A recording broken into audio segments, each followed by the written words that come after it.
সুপ্রিয় শিক্ষার্থীবৃন্দ, তোমরা জানো এটি ফেব্রুয়ারি মাস।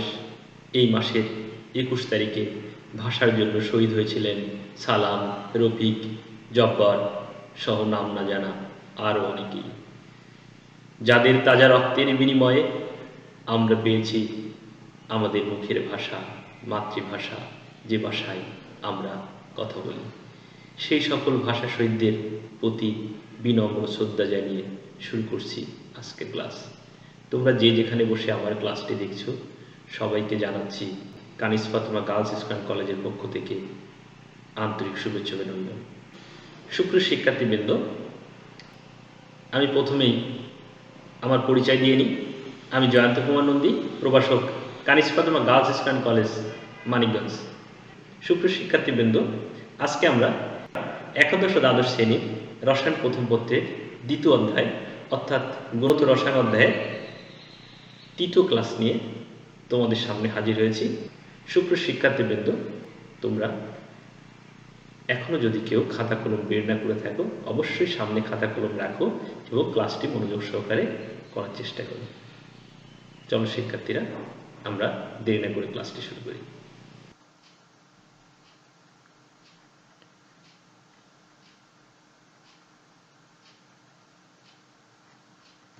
সুপ্রিয় শিক্ষার্থীবৃন্দ, ছবিতে তোমরা কি দেখতে পাচ্ছ? হ্যাঁ, কোনো একটি পরমাণুর বিভিন্ন শক্তি স্তরে ইলেকট্রন কি করছে? ঘূর্ণায়মান অবস্থায় আছে।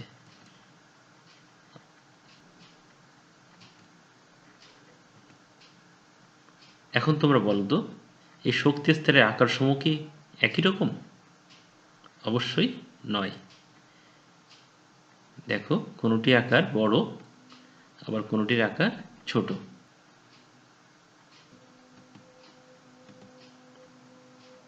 দেখো তো এবার আকৃতি, দেখো আকৃতিও কিন্তু একই রকম নয়। অর্থাৎ তোমরা লক্ষ্য করো, কোনোটি বৃত্তাকার এবং কোনোটি উপবৃত্তাকার। দেখো তো এই শক্তি স্তরের ত্রিমাত্রিক বিন্যাস কীরকম? ত্রিমাত্রিক বিন্যাস দেখো, সেটা হতে পারে এক্স অক্ষ, ওয়াই অক্ষ বা জেড অক্ষ বরাবর।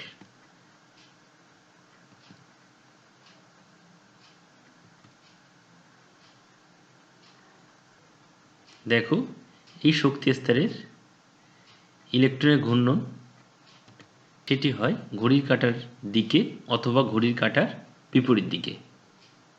তাহলে তোমরা লক্ষ্য করো, এখান থেকে আমরা চারটি জিনিস সম্পর্কে ধারণা পেলাম। একটি হচ্ছে শক্তি স্তরের আকার, অন্যটি আকৃতি, তারপর দেখো ত্রিমাত্রিক বিন্যাস এবং ইলেকট্রনের ঘূর্ণন। তাহলে তোমরা বলো তো, পরমাণু শক্তি স্তরের এই দিক নির্দেশক চারটি রাশিকে কি বলে? হ্যাঁ, এটি হচ্ছে কোয়ান্টাম সংখ্যা। সুপ্রিয় শিক্ষার্থীবৃন্দ, তাহলে আজকের পাঠ কোয়ান্টাম সংখ্যা। চলো আমরা কোয়ান্টাম সংখ্যা সম্পর্কে জানার চেষ্টা করি। তার আগে আমরা আজকের এই ক্লাস থেকে কি কি শিখব আমরা একটু জেনে নিই। এই পাঠ শেষে শিক্ষার্থীরা তোমরা কোয়ান্টাম সংখ্যার সংজ্ঞা বলতে পারবে, কোয়ান্টাম সংখ্যার প্রকারভেদ উল্লেখ করতে পারবে, প্রধান কোয়ান্টাম সংখ্যা ব্যাখ্যা করতে পারবে এবং সহকারী কোয়ান্টাম সংখ্যা বিশ্লেষণ করতে পারবে।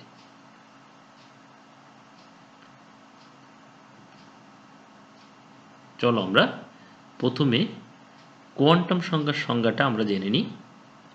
যে সকল সংখ্যা দ্বারা পরমাণুতে ইলেকট্রনের আবর্তনের কক্ষপথের আকার, আকৃতি, ত্রিমাত্রিক অভিবিন্যাস এবং নিজ অক্ষের চারিদিকে ইলেকট্রনের ঘূর্ণনের দিক অর্থাৎ ঘড়ির কাঁটার ঘূর্ণনের দিকে না বিপরীত দিকে আবর্তন করে তা প্রকাশ করে, এই চারটি দিক নির্দেশক রাশিকে কোয়ান্টাম সংখ্যা বলে।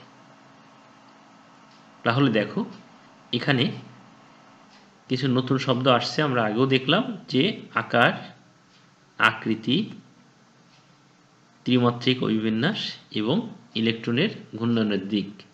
তো এই চারটি জিনিস সম্পর্কে আরও একটু বিস্তারিত আমরা জানার চেষ্টা করি। প্রথমে আমরা আকার সম্পর্কে জানি। পরমাণুতে শক্তি স্তরের আকার ছোট হতে পারে, আবার বড় হতে পারে। আকৃতি দেখো, আকৃতি কোনোটি হতে পারে গোলাকার এবং কোনোটির আকৃতি হতে পারে, দেখো সেটা হচ্ছে ডাম্বেল আকৃতি। তোমরা লক্ষ্য করছো এটি হচ্ছে এস অরবিটাল বাম পাশে এবং ডান পাশে হচ্ছে পি অরবিটাল। পি অরবিটালের আকৃতি ডাম্বেল আকৃতির এবং এস অরবিটালের আকৃতি গোলাকার। এরপরে তোমরা লক্ষ্য করো ত্রিমাত্রিক অভিবিন্যাস। তোমরা বাম পাশে লক্ষ্য করছো এস অরবিটাল এবং ডান পাশে পি অরবিটাল।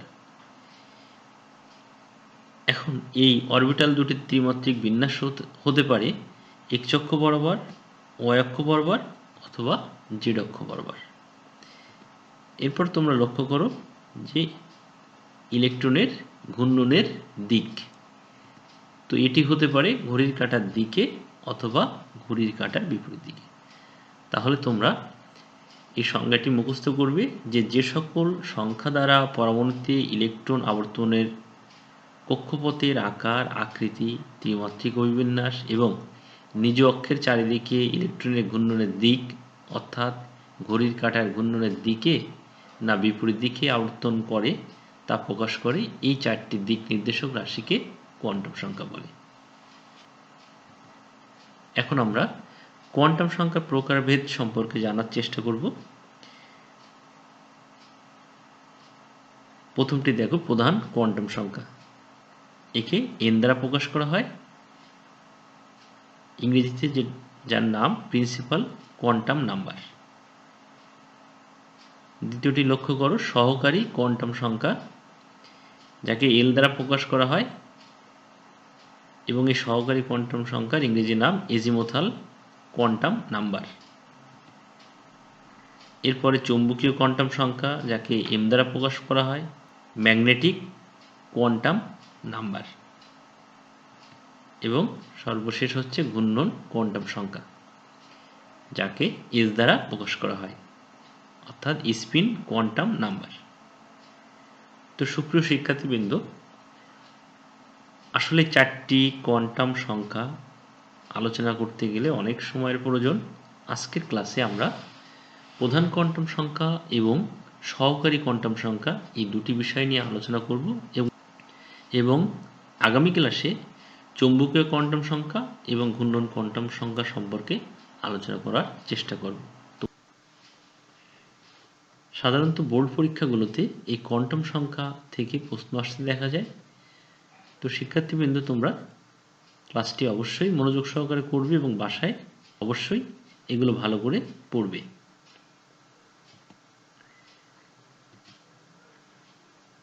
তো প্রথম আমরা আলোচনা করব প্রধান কোয়ান্টাম নাম্বার অর্থাৎ প্রিন্সিপাল কোয়ান্টাম নাম্বার। দেখো, ইনি হচ্ছেন বিজ্ঞানী নিলস বোর। বোর পরমাণু মডেল অনুযায়ী পরমাণুতে ইলেকট্রন নিউক্লিয়াসকে কেন্দ্র করে কতগুলো অনুমোদিত বৃত্তাকার কক্ষপথ বা শক্তি স্তরে আবর্তন করে। এটি তোমরা পূর্বের ক্লাসে জেনেছ। তো এখন লক্ষ্য করো এই শক্তি স্তর অর্থাৎ দেখো নিউক্লিয়াসকে কেন্দ্র করে ইলেকট্রন সমূহ দেখো বিভিন্ন শক্তি স্তরে আবর্তন করে।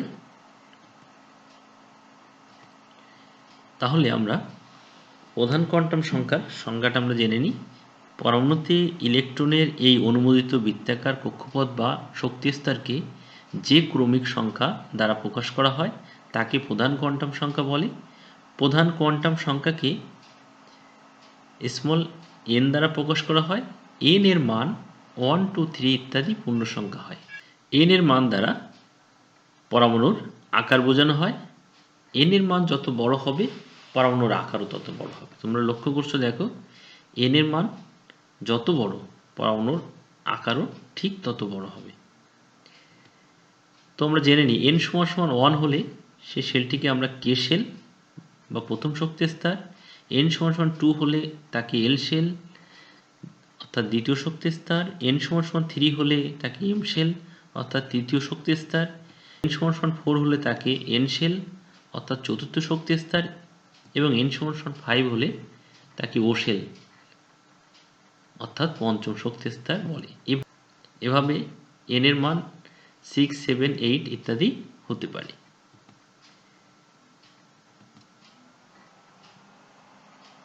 সুপ্রিয় শিক্ষার্থীবৃন্দ, তোমরা লক্ষ্য করো প্রতিটি প্রধান শক্তি স্তরের সর্বোচ্চ ইলেকট্রন ধারণ ক্ষমতা 2n², যেখানে n 1, 2, 3 ইত্যাদি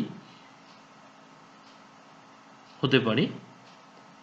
2n² এর সূত্র অনুসারে তোমরা ছোট ক্লাসগুলোতে দেখেছ, তারপরও আমি এখানে তোমাদের একটু বিষয়টি আলোচনা করার চেষ্টা করলাম। কে শেলের ইলেকট্রন ধারণ ক্ষমতা 2 × 1² ইকুয়াল 2টি। একইভাবে দেখো এল শেলে ইলেকট্রন ধারণ ক্ষমতা 8টি, এম শেলে ইলেকট্রন ধারণ ক্ষমতা 18টি এবং এন শেলে ইলেকট্রন ধারণ ক্ষমতা 2 × 4² ইকুয়াল 32টি। তো এইভাবে কিন্তু আমরা যে কোনো শক্তি স্তরে কতটি ইলেকট্রন থাকবে বা কতটি ইলেকট্রন থাকে তা আমরা নির্ণয় করতে পারি।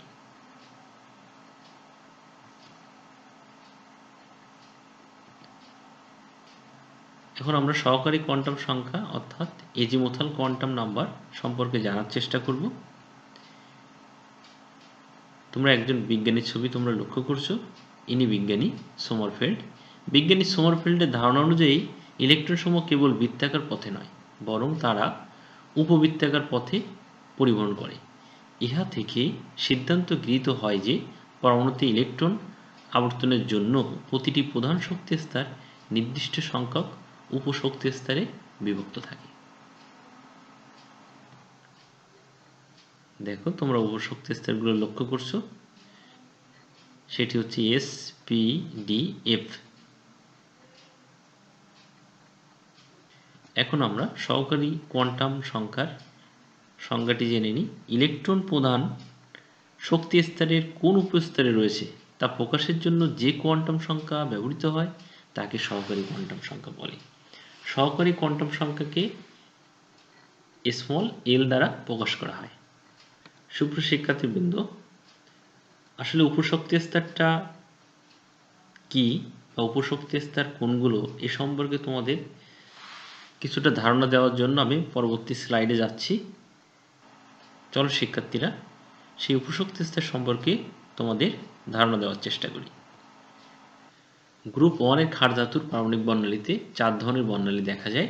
বিজ্ঞানীরা তাদেরকে তীক্ষ্ণ অর্থাৎ শার্প, প্রধান অর্থাৎ প্রিন্সিপাল, পরিব্যাপ্ত অর্থাৎ ডিফিউজড এবং মৌখিক অর্থাৎ ফান্ডামেন্টাল নামকরণ করে যথাক্রমে SPDF প্রতীক দ্বারা চিহ্নিত করেন। এই SPD অর্থাৎ তাদের ইংরেজি নামের প্রথম অক্ষর অনুসারে SPDF এই 4টি উপশক্তি স্তরে বিভক্ত করেন। এখন আমরা প্রথমে s অরবিটালটা কেমন দেখতে আমরা একটু জেনে নিই। s অরবিটাল আকৃতি হচ্ছে গোলাকার,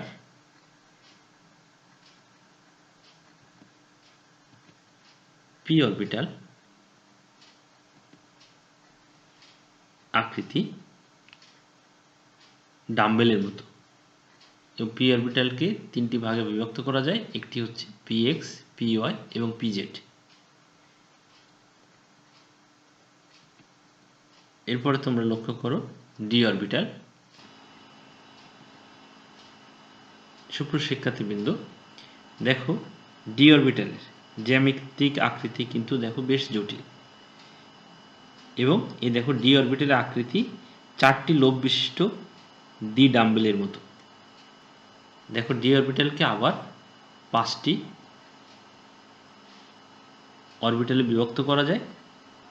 তোমরা লক্ষ্য করো একটি হচ্ছে dxy, dyz, dxz, dz² এবং dx²y²।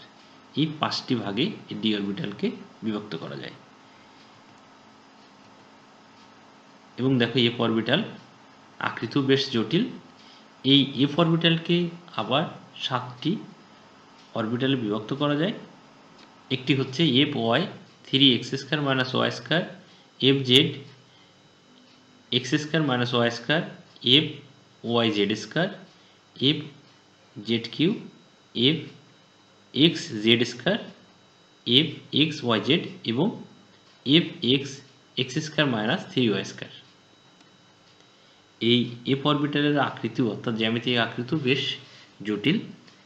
আমি এখানে তোমাদের এই উপশক্তি স্তর বা অরবিটাল সম্পর্কে কিছুটা ধারণা দেওয়ার চেষ্টা করলাম। আমরা পরবর্তী ক্লাসে এই অরবিটালের আরও বিস্তারিত জানার চেষ্টা করব।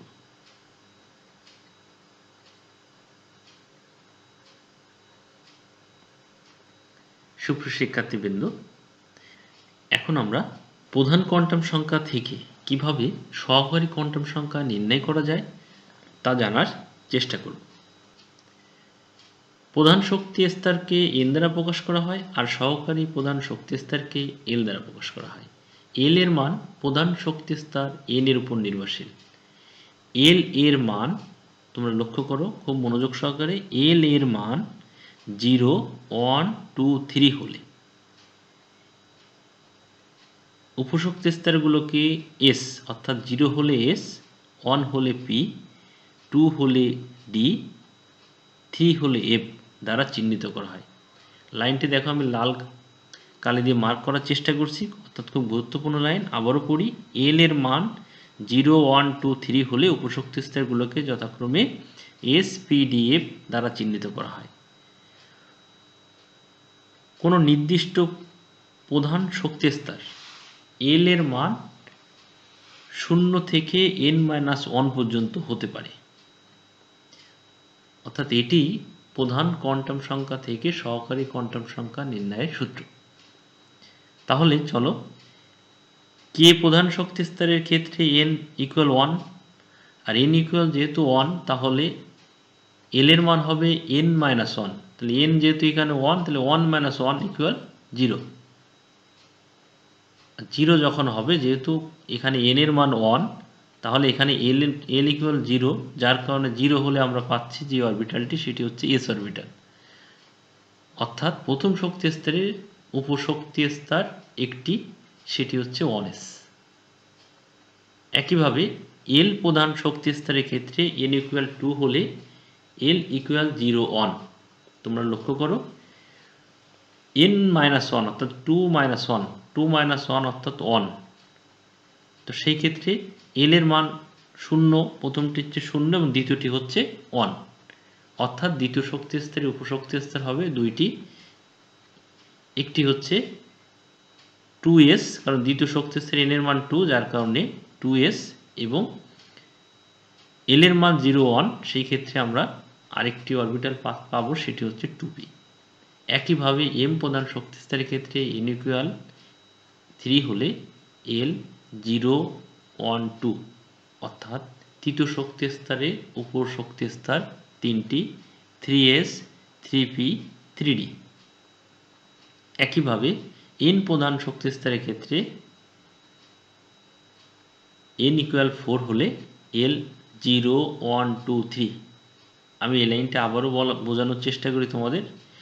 n যদি 4 হয় তাহলে সূত্র অনুসারে প্রথমটি 0 হবে এবং তারপরে n-1 অর্থাৎ n-1 অর্থাৎ 4 - 1 3, তাহলে 0 থেকে 3 পর্যন্ত, সেক্ষেত্রে 0, 1, 2, 3, সেক্ষেত্রে n এর মান হবে 4টি এবং চতুর্থ শক্তি স্তরের উপশক্তি স্তর হবে n যেহেতু 4 যার কারণে 4s, 0 এর জন্য s, 1 এর জন্য p অর্থাৎ 4p এবং 2 এর জন্য d অর্থাৎ 4d এবং 3 এর জন্য f অর্থাৎ 4f।